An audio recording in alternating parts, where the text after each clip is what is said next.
Young people support right-wing anti-immigration parties across Europe, and authorities trying to neuter right-wing parties such as the AFD. I mean, Justin, it's interesting that they blurred the face of this attacker, the man stabbing people, but they didn't blur, they almost deliberately doxed young people singing Auslander Raus, a song that's been seen as xenophobic and racist or whatever. Yeah, and it's led to them being those people singing the song being fired from their jobs and I guess it's carrying on from the Trump thing. I mean, singing that song. I know that Germany has specific laws because of their history about singing. So, you can't sing Deutschland über alles and stuff. Yeah. So I'm not saying that's correct either. But I think the general public is a very dangerous game you play when you start gaslighting people and you start going, "Oh, this attack happened," and they don't tell you about it, and they sort of like twitch and they look around and go, "Well, who had done the attack?" And they go, "Oh, we don't know." You do know. Yeah. And the thing is, the truth. There's three sides to the story. There's to be like once the right side, the left side, and then there's the truth.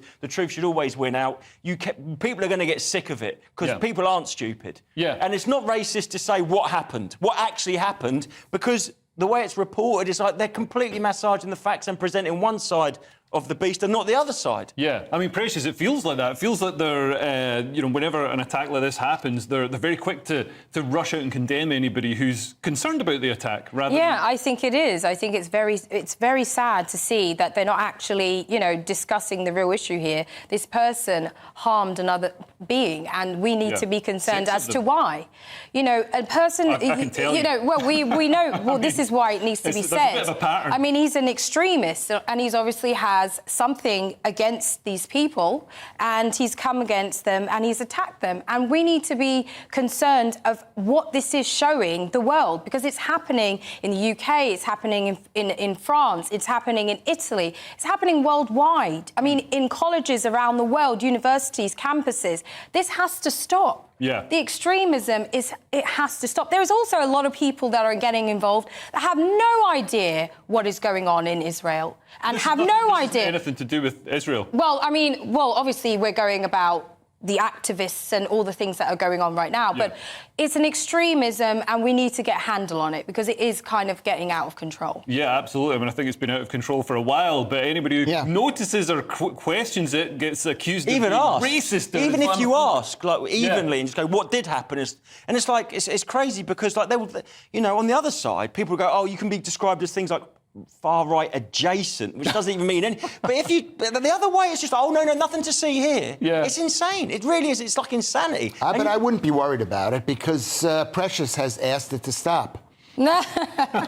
Well, we need it to stop. I mean, this is back. Well, there we go. I mean, the authorities got confused when they got there and didn't know who was who. So, yeah, I mean... They knew. I think is that a diversity training thing? Like, racial profiling is bad at an airport and stuff. But if there's an anti-Islam extreme rally going on and someone's getting stabbed and it comes over your walkie-talkie, you should probably tackle the person that looks like a Muslim. Yeah. Not the... That's right. The thing. I mean, that's what I thought that was happening, and then obviously we had a discussion. I mean, the person obviously wasn't. But my concern is that the left-wing establishment is actually sort of tacitly approving of attacks on right-wing politicians because they know. I mean, it's like in Iran, before the fall of the Shah. Yeah. The leftists allied and marched with the Islamists to help overthrow the Shah and get the Islamists into power. Well, any promises that were made, obviously, fell apart, and Iran hasn't become a left-wing paradise. Well, because that's one of the first earliest battles of this. It's not just it's a very complicated issue.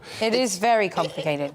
But basically, it's a left versus right, Team World versus Team Britain, and up from some other place comes this other question. I don't think they should automatically attack a Muslim. No, I meant in that situation. No. Basically, right, okay, what I meant was they got called to a situation, attack the guy with the machete. Yeah. That's the thing. It is a complicated issue, but that situation wasn't complicated. Yeah. There was a bad guy with a knife attacking police. They didn't tackle him, they tackled a bystander. And maybe if the police hadn't been distracted with all these hours of diversity training, they had more training on, like, go after the guy with the knife, then, some people would have I think you made an excellent point. They've probably been trained that some some guy who doesn't look like any historically. Well, I think that it's obvious who was the perpetrator. You get there, and he's got a knife in his hand, but it's like. But why did they attack the guy? I don't know. Well, apparently the guy that the police apprehended and sat on top of, he'd actually attacked the wrong